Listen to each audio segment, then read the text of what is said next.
¿Cómo están, chicas? Hoy vamos a ver uno de los últimos temas que tenemos por avanzar dentro del contenido de química en el Instituto Educando. Nos toca ver el tema de estequiometría.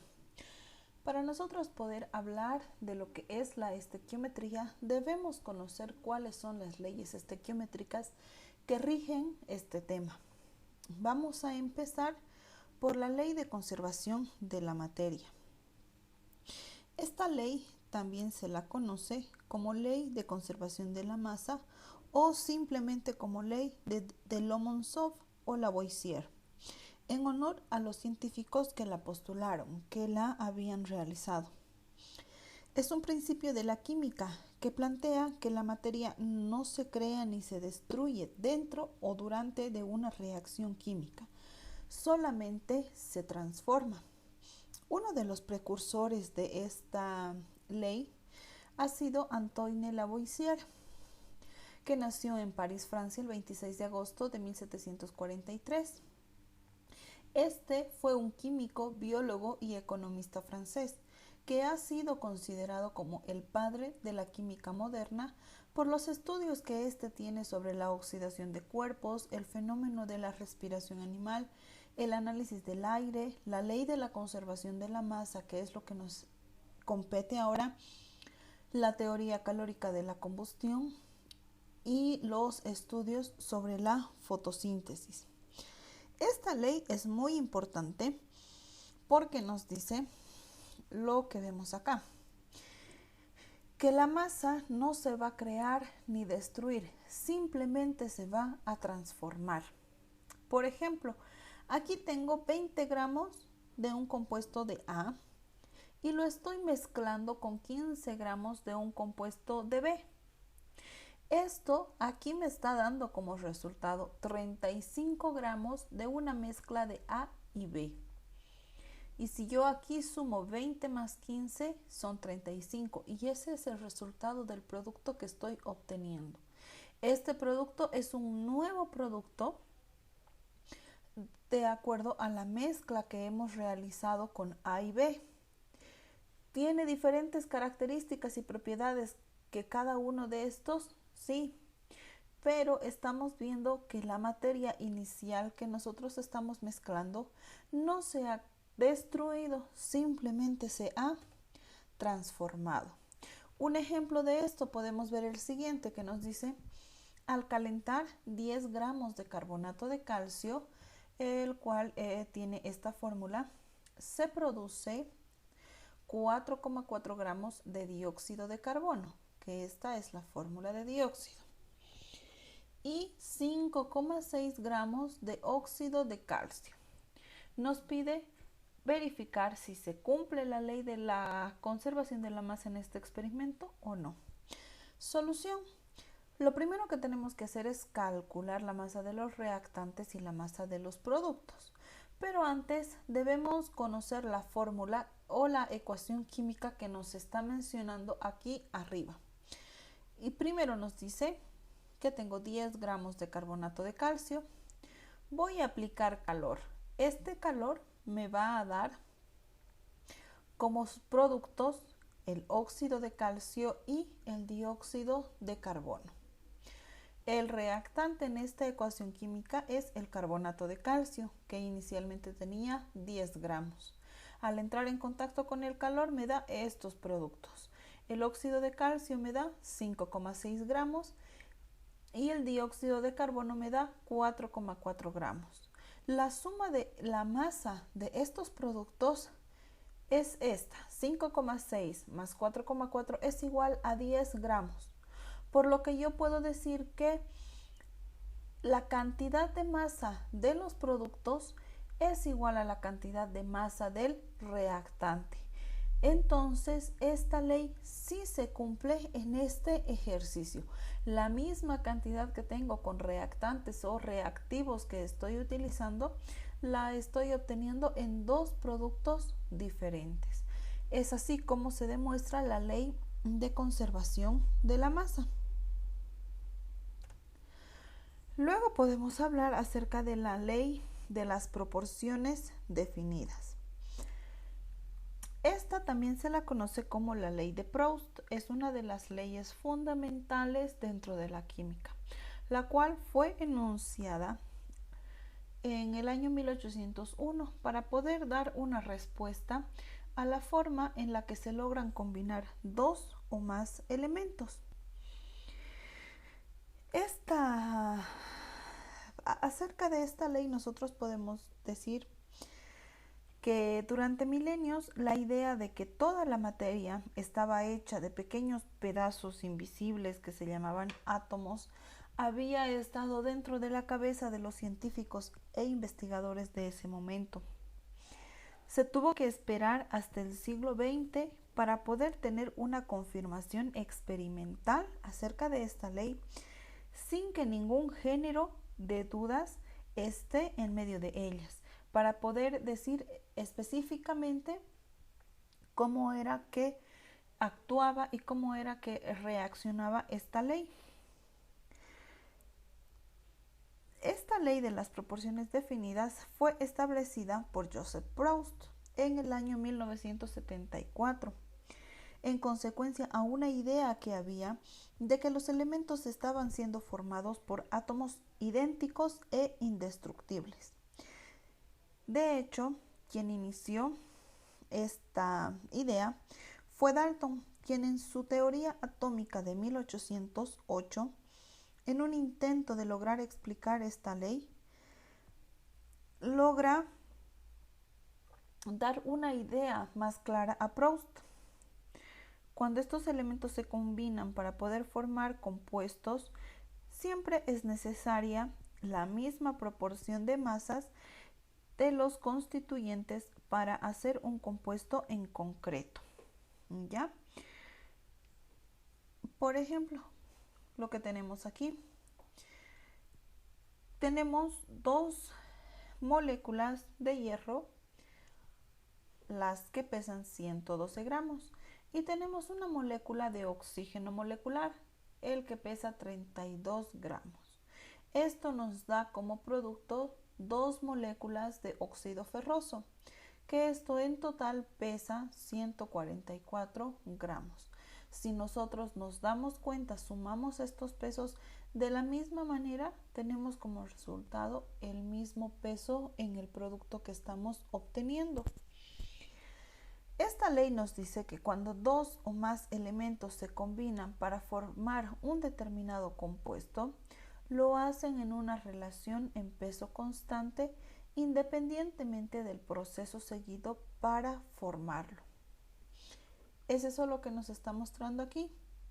No importa el peso que pueda tener cada uno de estos elementos, simplemente se pueden combinar y formar uno nuevo que esté relacionado con el peso de los reactantes. Esta ley se deduce en que los átomos de los elementos que se combinan para formar compuestos no tienen la misma masa, como vemos aquí. Estas moléculas no tienen la misma masa. Eso es lo que nos dice esta ley. Tenemos un ejemplo en el que nos dice calcular la proporción de masas en la reacción, y aquí tengo la reacción. Esta es la reacción del agua, en la que estoy mezclando dos moléculas de hidrógeno molecular más una molécula de oxígeno, y tengo como resultado una molécula de agua. Una molécula de agua.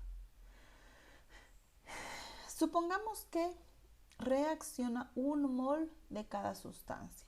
Entonces, este 1 mol de hidrógeno es igual a 2 gramos. Esto es de acuerdo a su peso molecular del hidrógeno. Pero tengo yo aquí en mi reacción química 2 por 2, 4 hidrógenos. Por lo que yo voy a multiplicar este 2 por los 2 gramos que he obtenido de este hidrógeno y tengo como resultado 4 gramos. Luego tengo 1 mol de oxígeno. Este es igual a 32 gramos porque es oxígeno molecular. De acuerdo a esta forma tengo una molécula. Simplificando, podemos llegar a que reacciona una unidad de masa de hidrógeno por cada 8 unidades de masa de oxígeno. Esta simplificación me dice que yo debo dividir 32 entre 4 y eso me da como resultado 8. Es de allí que saco estas 8 unidades de masa del oxígeno. Por lo tanto, los reactantes de hidrógeno y oxígeno reaccionan siempre en una proporción 1 a 8.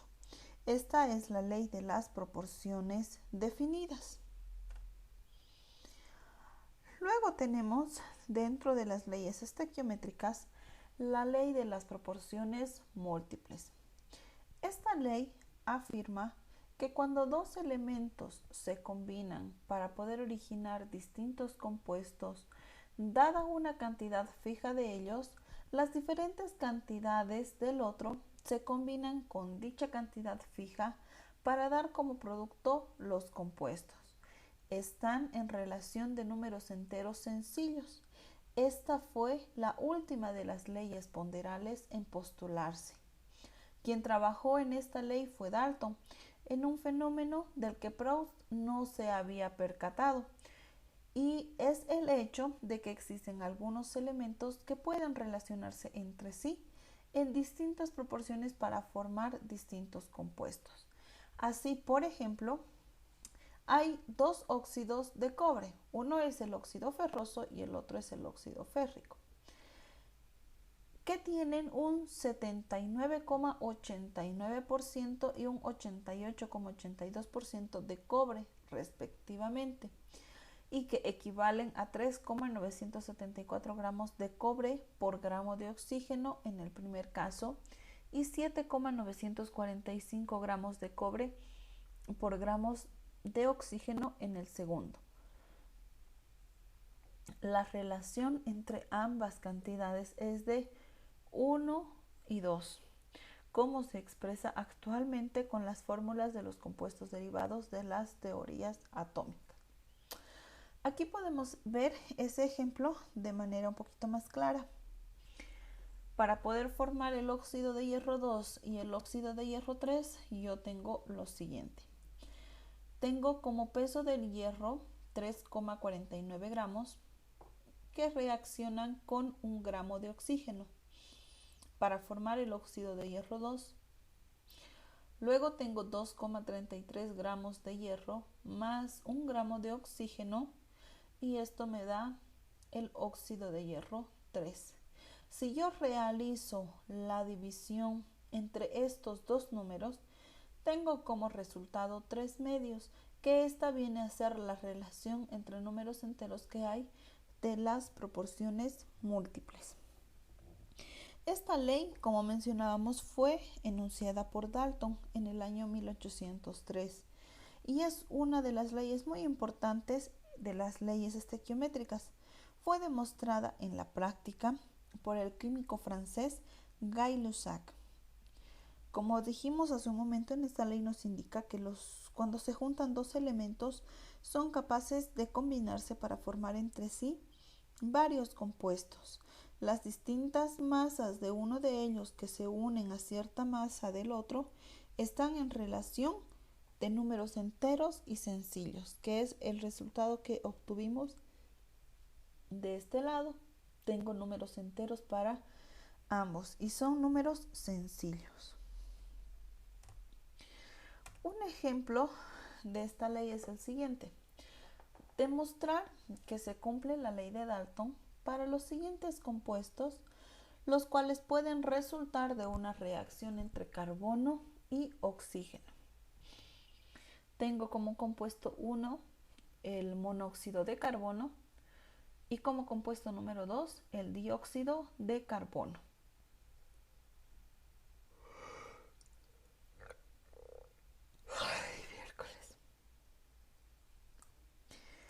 Entonces, la solución para este ejemplo nos dice que la masa en gramos del átomo de carbono en proporción constante es de 12 gramos sobre mol. Este viene a ser el peso molecular del carbono. Se verifica la masa del elemento que varía y este elemento es el oxígeno.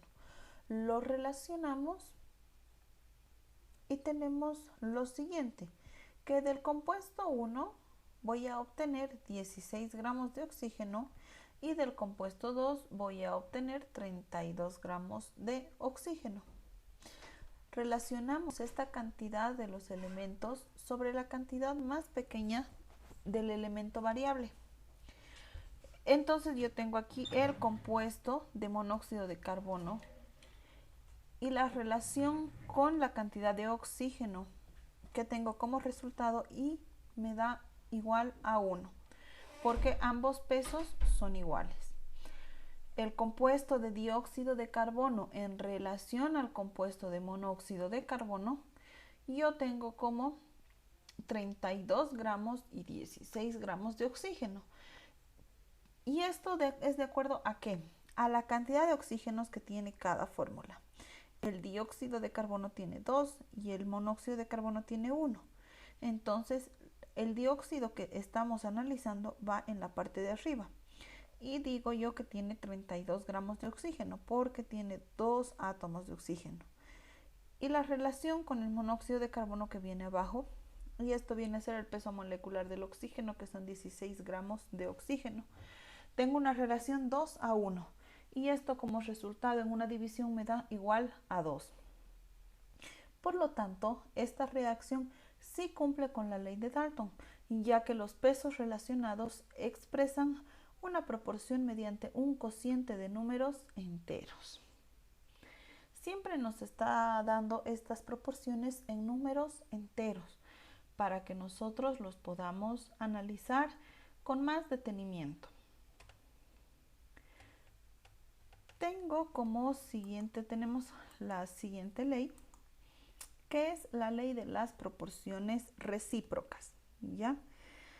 Esta ley se conoce también como la ley de Richter-Wenzel. Esta es una de las llamadas leyes estequiométricas, como hemos ido viendo cada una de estas. Fue enunciada por primera vez por Jeremías Benjamin Richter en el año 1792. En el libro que estableció los fundamentos de la estequiometría, que completó el trabajo realizado previamente por Carl Friedrich Wenzel, quien en 1777 publicó por primera vez una tabla de pesos de equivalencia para ácidos y bases. Es de importancia para la historia de la química y el desarrollo del concepto de mol y la fórmula química, más que para la química actual. Esta ley permite establecer el peso equivalente o peso equivalente gramo, que es la cantidad de un elemento o compuesto que reaccionará con una cantidad fija de una sustancia de referencia. Todas estas leyes que nosotros podemos ver, las leyes estequiométricas, han sido de vital importancia en el principio de la química, cuando se ha ido formando la química. A partir de estas es que hemos podido definir y tener claro que la materia no se va a poder destruir nunca. Siempre va a transformarse en productos pequeños, productos grandes, pero nunca la vamos a perder. Hoy en día, estas leyes solamente nos sirven para poder informarnos y conocer cómo se ha ido descubriendo todas estas normas, leyes que rigen la química que nosotros conocemos hoy en día. El enunciado de esta ley de las proporciones recíprocas nos dice: los pesos de dos sustancias que se combinan con un peso conocido de otra tercera sustancia son químicamente equivalentes entre sí. Tenemos aquí un pequeño ejemplo en el que se mezcla dos moléculas de sodio con una molécula de azufre para poder formar el sulfito de sodio.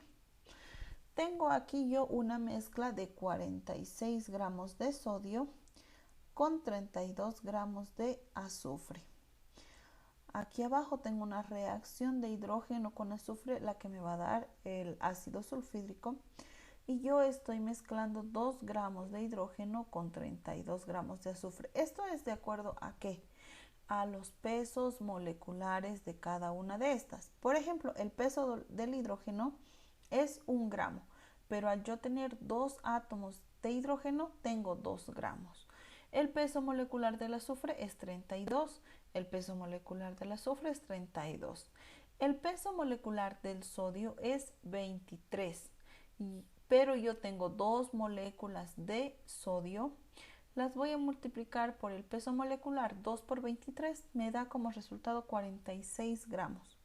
Entonces decimos que cuando se combinan el sodio y el hidrógeno, estas masas siempre deben estar en esta relación. ¿Por qué? Porque esta es la misma, pero de acuerdo a estas dos que yo estoy mezclando inicialmente, yo voy a dividir primero la masa del sodio con la masa del hidrógeno y tengo 23:1. Esa es mi relación. Aquí podemos ver otro ejemplo en el que nos dice que se combinan 7 gramos de hierro con 4 gramos de azufre y luego la misma cantidad de hierro con 2 gramos de oxígeno. De acuerdo con la ley de las proporciones equivalentes, ¿cuántos gramos de oxígeno se combinarán con 12 gramos de azufre? Podemos escribir las reacciones balanceadas, que primero estoy mezclando el hierro con el azufre y el hierro con el oxígeno. El hierro tiene una cantidad de 7 gramos constante para ambas reacciones. Eso nos está diciendo el ejercicio. Por lo tanto, la relación del azufre sobre el oxígeno va a ser la siguiente. Tengo aquí dos moléculas aquí 2 átomos de azufre y 2 átomos de oxígeno. Y esa es la relación que yo estoy teniendo aquí abajo. Y yo voy a dividir 4 gramos de azufre entre 2 gramos de oxígeno es igual a 2. De esto obtenemos la siguiente relación, que el peso del oxígeno es igual al peso del azufre dividido entre 2. Se reemplaza el valor de azufre en la relación y tenemos lo siguiente como resultado: 6 gramos de oxígeno. Según la ley de las proporciones equivalentes, con 12 gramos de azufre se logran combinar 6 gramos de oxígeno molecular. Luego tengo la ley de los volúmenes de combinación. Esta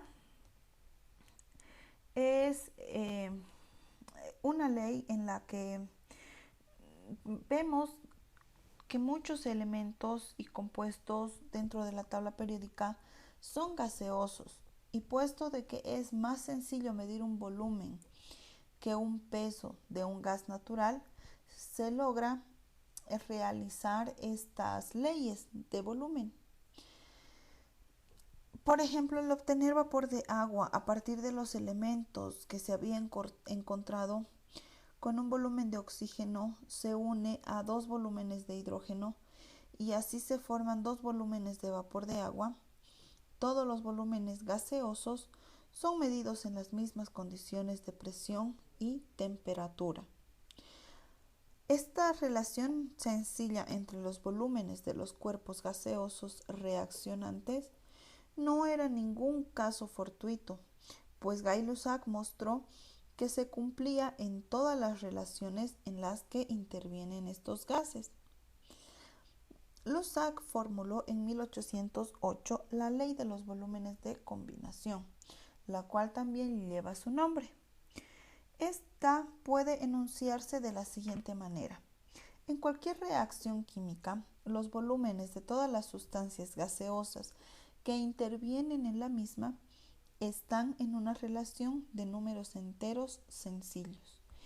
Esta ley no se aplica a la relación entre los volúmenes de cuerpos sólidos y líquidos reaccionantes, tal como el volumen de azufre que se une con el de oxígeno para formar el anhídrido sulfuroso.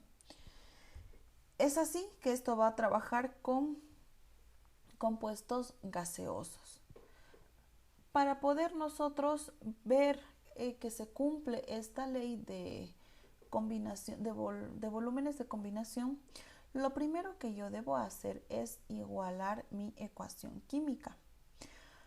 La ecuación inicial es la mezcla de hidrógeno con oxígeno y me da como resultado el agua. De aquí yo debo igualar la ecuación. Como habíamos visto en la anterior clase, debo realizar el balanceo de esta ecuación química. Al realizar el balanceo, yo digo primero que aquí tengo 2 oxígenos, pero en este caso, tapando este 2, yo veo que hay un solo oxígeno. Entonces, lo primero que debo hacer dentro de esta fórmula de agua es igualar el oxígeno, por lo que se coloca un coeficiente estequiométrico adelante con el número 2 y multiplico 2 por 1, 2, con el oxígeno que está al otro lado está igualado. Ahora debo igualar el hidrógeno. Y como yo aumenté 2 aquí y tengo como resultado 4 hidrógenos, se aumenta el coeficiente estequiométrico 2 a este otro lado de la ecuación, por lo que también se multiplica 2 por 2 igual a 4. De esto yo digo lo siguiente, que 2 moléculas de hidrógeno más una molécula de oxígeno reaccionan y me dan como resultado 2 moléculas de agua. También puedo decir que 2 moles de moléculas de oxígeno se mezclan con 1 mol de moléculas de oxígeno y me dan como resultado 2 moles de moléculas de agua. Y de acuerdo al principio de Avogadro que nosotros tenemos, podemos manejar esta relación de los coeficientes estequiométricos con volúmenes. Es así que yo digo 2 volúmenes de hidrógeno se mezclan con 1 volumen de oxígeno y me dan como resultado 2 volúmenes de agua. Esa es la ley de combinación de los volúmenes. Las relaciones molares son iguales a las relaciones volumétricas. Eso es lo que nos dice esta ley. Por ejemplo, ¿qué volumen de oxígeno se necesita para reaccionar con 100 litros de amoníaco para obtener óxido de nitrógeno y agua? Los gases están a la misma temperatura y presión. Entonces, lo primero que yo puedo sacar de aquí es la ecuación o reacción que esté balanceada o igualada. Debo determinar qué volumen de oxígeno va a reaccionar con 100 litros de amoníaco. Entonces, yo voy a realizar el siguiente cálculo. Este es un cálculo estequiométrico, el cual para mí es muy importante el tener las ecuaciones balanceadas para yo poder jugar con todos los datos que tengo también dentro de esta ecuación. En este caso, como me está pidiendo volumen, no tengo mucho la necesidad de aplicar estos coeficientes, pero cuando tengo relación masa-masa, sí es importante. Entonces digo, el volumen de oxígeno es igual a 100 litros de amoníaco, que eso es lo que me está nombrando el ejercicio, por 7 litros de oxígeno entre 4 litros de amoníaco. Aquí podemos ver que el amoníaco con el amoníaco se va y aquí tengo como resultado 175 litros de oxígeno. Por lo tanto, el volumen de oxígeno es 175 litros de oxígeno.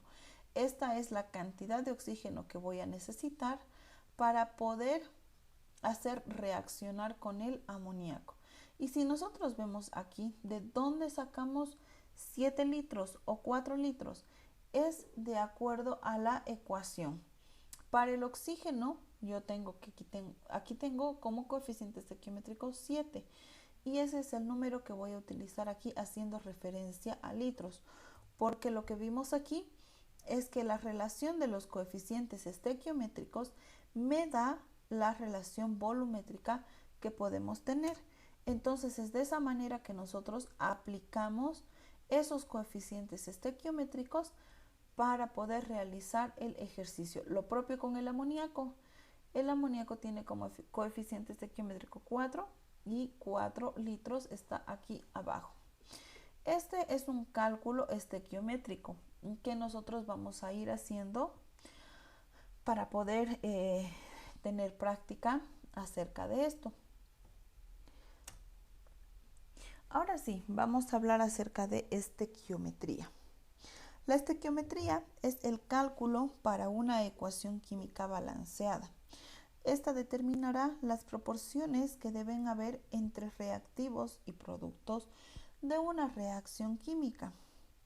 El balance en la ecuación química obedece a los principios de conservación y los modelos atómicos de Dalton, como por ejemplo la ley de conservación de la masa, la que nos dice que la masa de los reactivos es igual a la masa de los productos. En este sentido, la ecuación debe tener igual peso en ambos lados de la ecuación. Estos cálculos estequiométricos son la manera en la que se puede balancear una ecuación química. Dentro de este tema estamos mencionando dos métodos para poder igualar, que uno de ellos es el método por tanteo y el método algebraico. En el anterior tema nosotros pudimos ver un poco más extenso cómo se puede igualar estas ecuaciones químicas.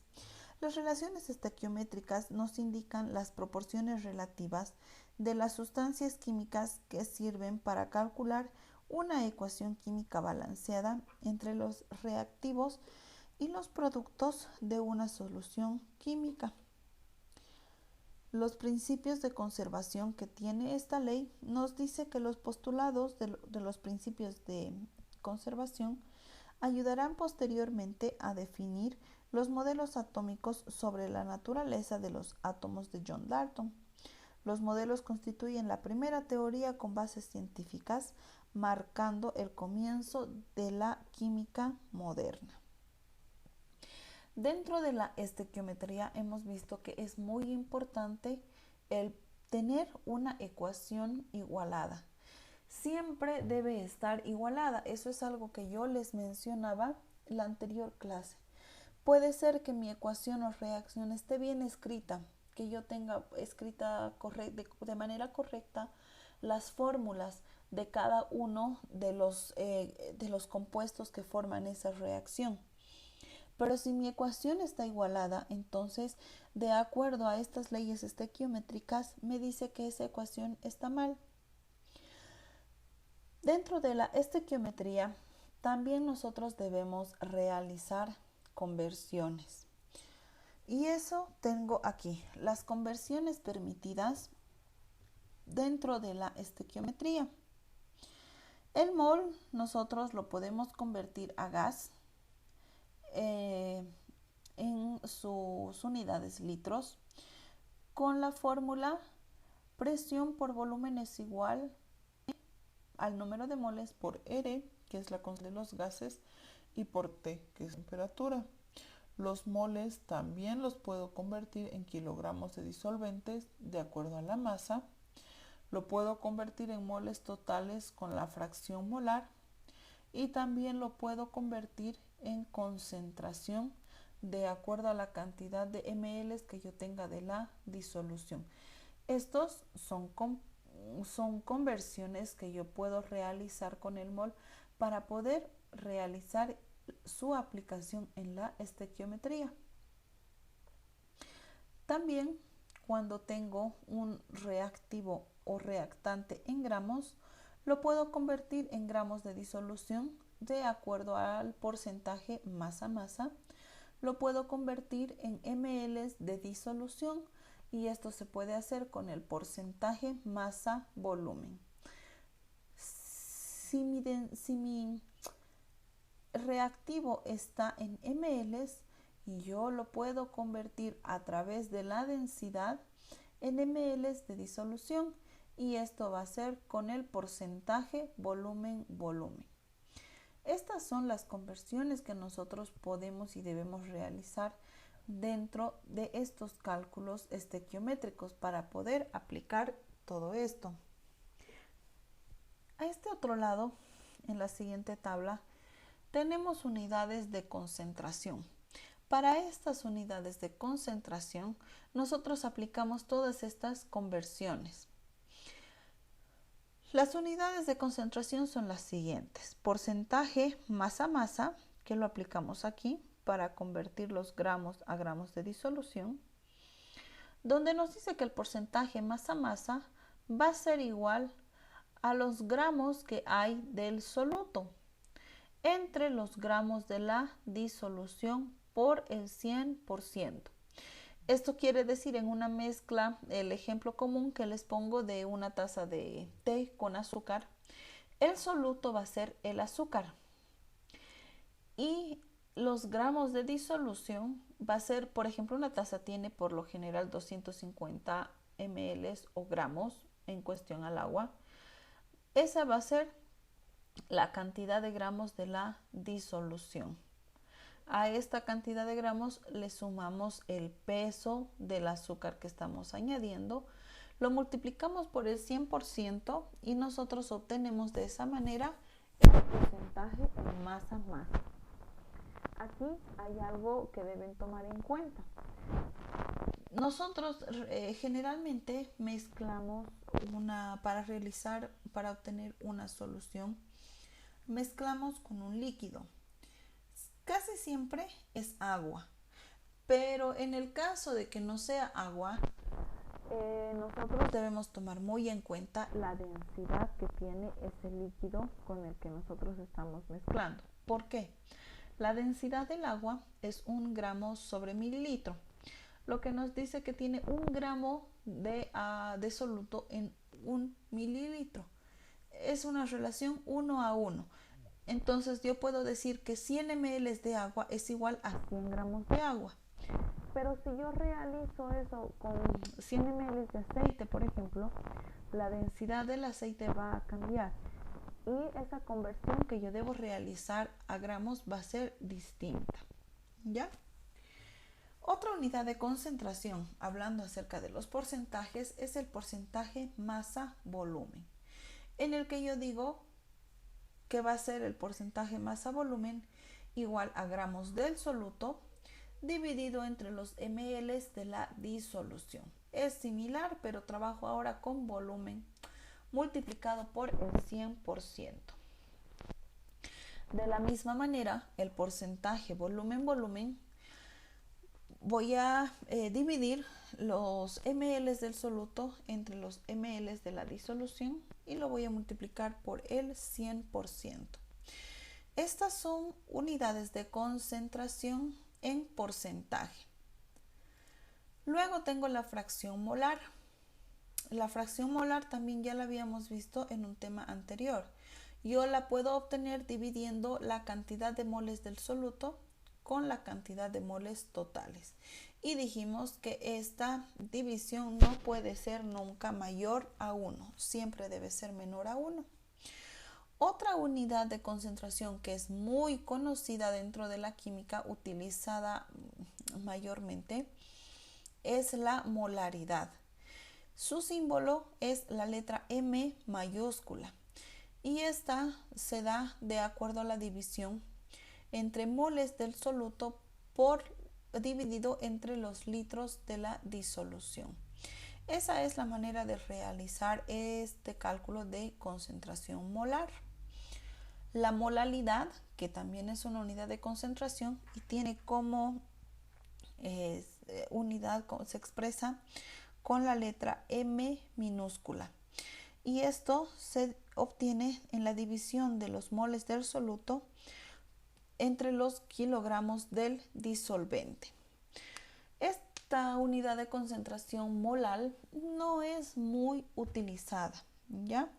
La que tiene mayor uso es la molaridad, pero en segundo lugar está la normalidad y aquí entran los equivalentes gramos de acuerdo al compuesto que sea, si es un ácido, si es una sal o si es una base.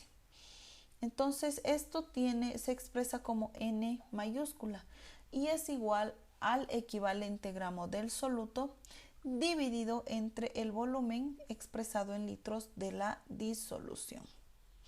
El número de equivalentes se lo obtiene de la siguiente manera. Hablando en este caso específicamente del soluto, yo digo que los equivalentes gramos del soluto es igual a los gramos del soluto, esto de acuerdo al peso molecular, dividido entre el peso equivalente del soluto. El peso equivalente se va a dar de acuerdo a lo siguiente: al peso molecular del soluto dividido entre el número de hidrógenos sustituibles. Esto, como vimos, en cuestión al peso equivalente puede ser el hidrógeno en el caso de un ácido, la valencia del catión en el caso de una sal y la cantidad de oxidrilos que tenga una base. Esto ahí cambiaría.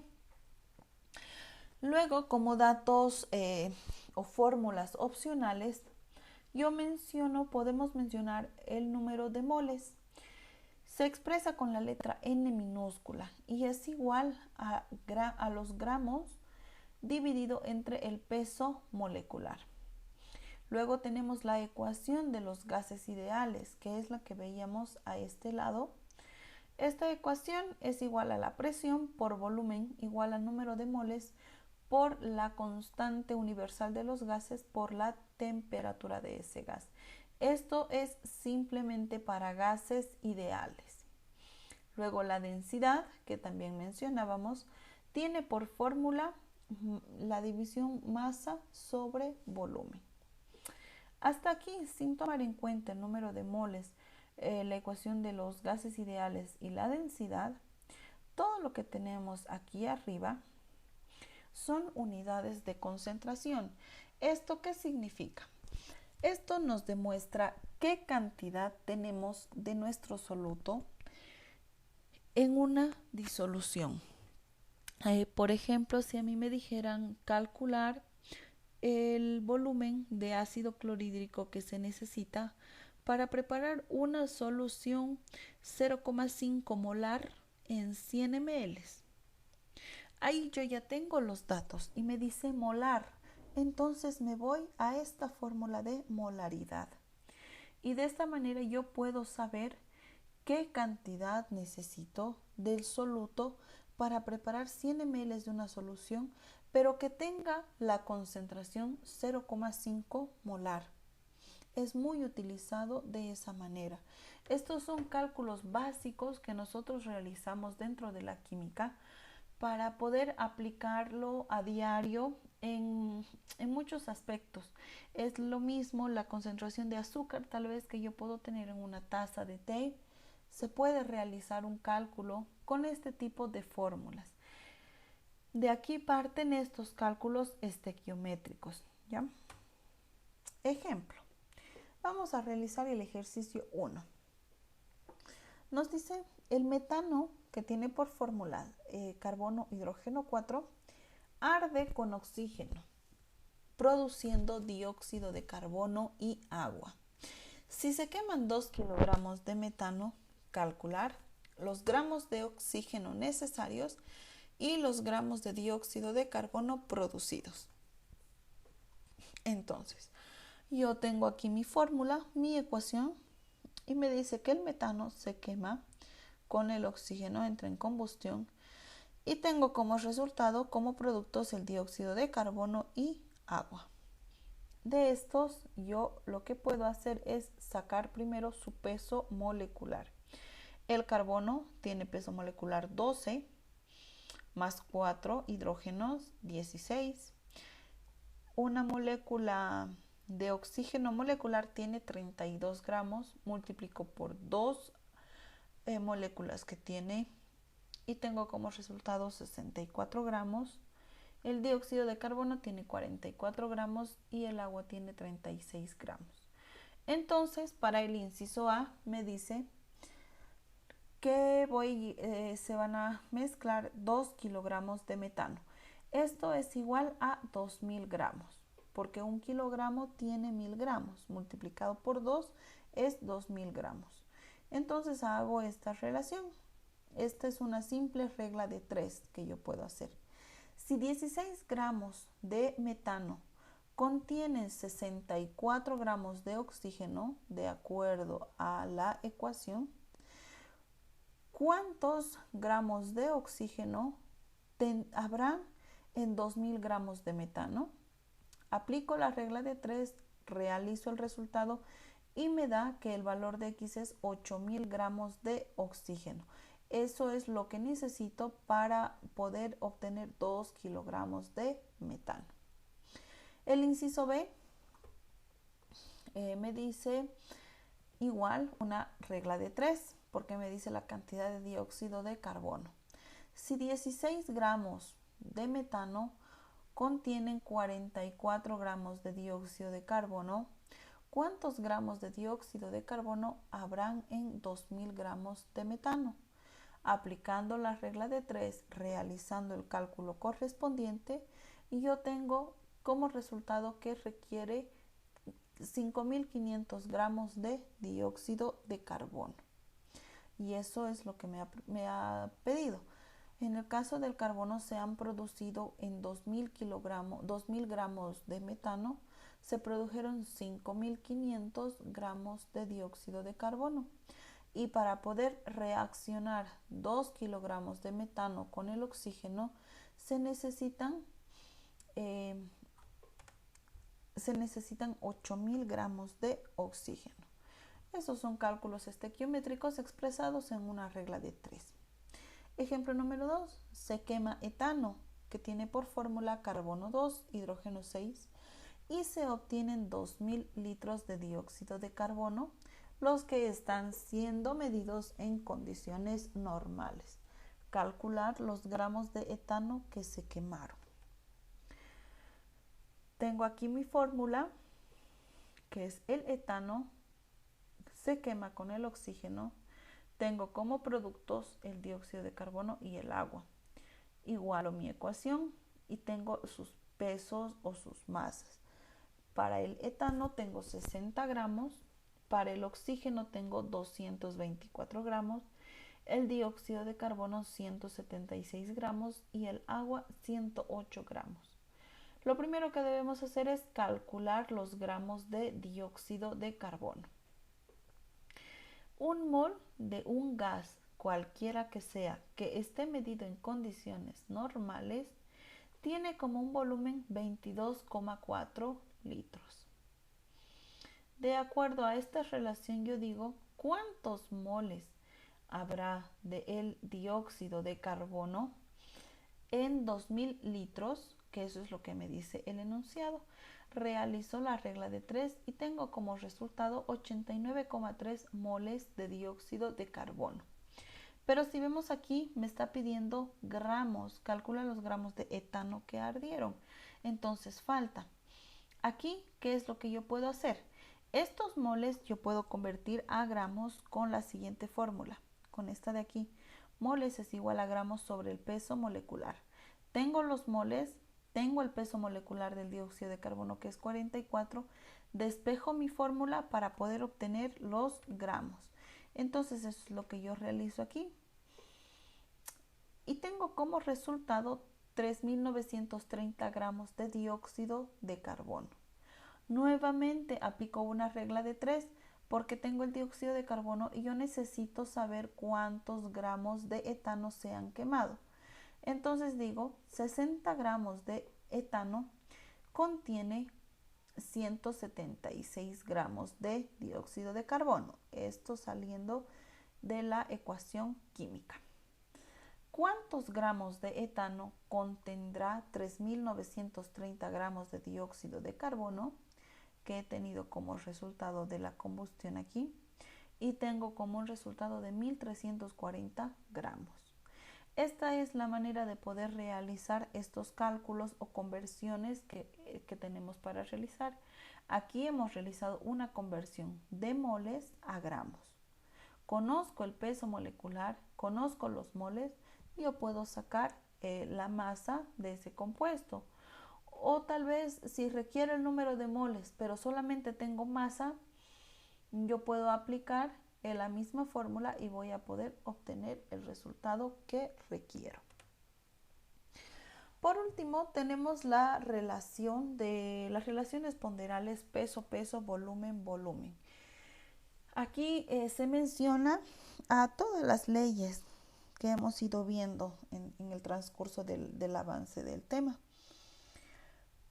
Toda reacción química establece una relación cualitativa entre reactivos y productos, pues expresa la naturaleza de los segundos en función de los primeros, pero además fija las proporciones o cantidades medibles en las que unos y otros intervienen. Los fundamentos que estas relaciones cuantitativas entre las diferentes sustancias que participan en una reacción dada fueron establecidos en una última mitad del siglo XVIII. Se expresan en forma de leyes, las que se conocen como leyes ponderales de masa y volumétricas en volumen. Y estas son ley de conservación de la masa. Esta es la ley de Lavoisier, que se puede enunciar de dos maneras. Una de ellas nos dice que la materia no se crea ni se destruye, solamente se transforma. Y la otra en la que nos dice que la masa total de los reactivos es igual a la masa total de los productos. Luego tengo la ley de las proporciones definidas. Esta es la ley de Proust, que el enunciado de esta ley dice: cuando dos o más elementos o compuestos se unen para formar un nuevo compuesto, lo hacen en una proporción en masa constante. Luego tenemos la ley de las proporciones múltiples. Esta es la ley de Dalton, la que nos dice: cuando dos elementos se unen para formar un compuesto, las cantidades de un mismo elemento que se combinan en una cantidad fija del otro guardan entre sí una relación que corresponde a números enteros sencillos. Luego tengo la ley de las proporciones recíprocas o equivalentes. Esta es la ley de Richter, la que dice que las masas de dos elementos diferentes que se combinan con una misma cantidad de un tercer elemento guardan la misma relación que las masas de aquellos elementos cuando se combinan entre sí. Tenemos también la hipótesis de Avogadro. Esta nos dice que volúmenes iguales de gases distintos contienen el mismo número de moléculas, como lo habíamos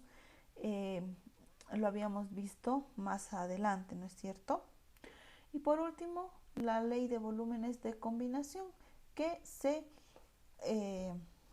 va de la mano con la hipótesis de Avogadro. Las leyes ponderales pueden interpretarse de una forma sencilla, recurriendo a las fórmulas químicas, al concepto de masa atómica y al modelo atómico de Dalton, el que se esconde detrás de estos conceptos. Hasta aquí ha sido el avance del tema estequiometría. Espero haya sido de ayuda para cada una de ustedes. Nos vemos en la siguiente.